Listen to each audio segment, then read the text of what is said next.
So this is the Mazda Millenia KJ Supercharged engine, V6 engine rebuild. It's an aluminum block.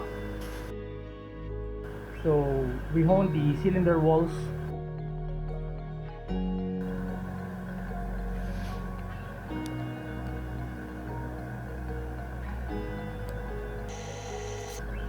That's the lower engine block. So you will see here the engine number. It's called a KJ-ZEM Supercharged V6 engine by Mazda.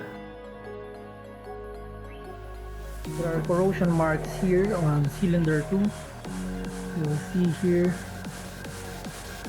I don't know why. If it's a flooded engine or an overheated engine that warped the cylinder head.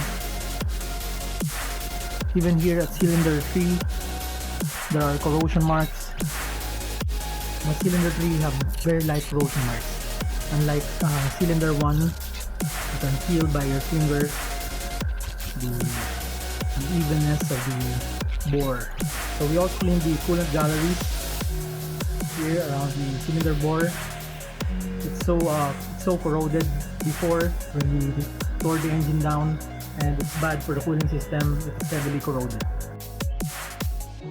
The efficiency of the cooling system is not so good if it's so corroded. So one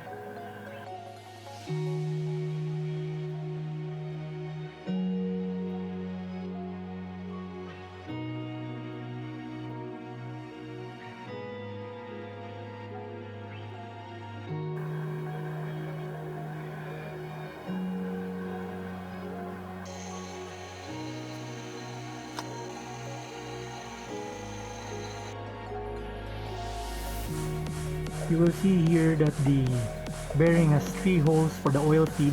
It's different from the previous engine that I worked on. And now is the forged crankshaft.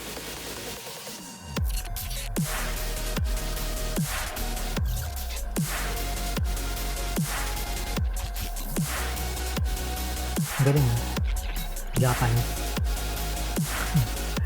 Buti mga nakatulog. So here's the thrust bearing for the upper engine block. The oil groove. Verify mo rin LG. And the thrust bearing for the rear.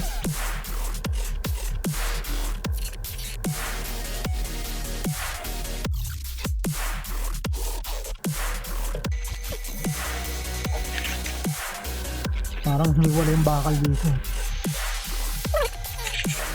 So this is the lower cylinder block. It's a combination of steel and aluminum. This part is steel for the main bearing cup. 4 main bearing cup. You will see the line that separates the steel and the aluminum. Sige, wait, ito na maglagay.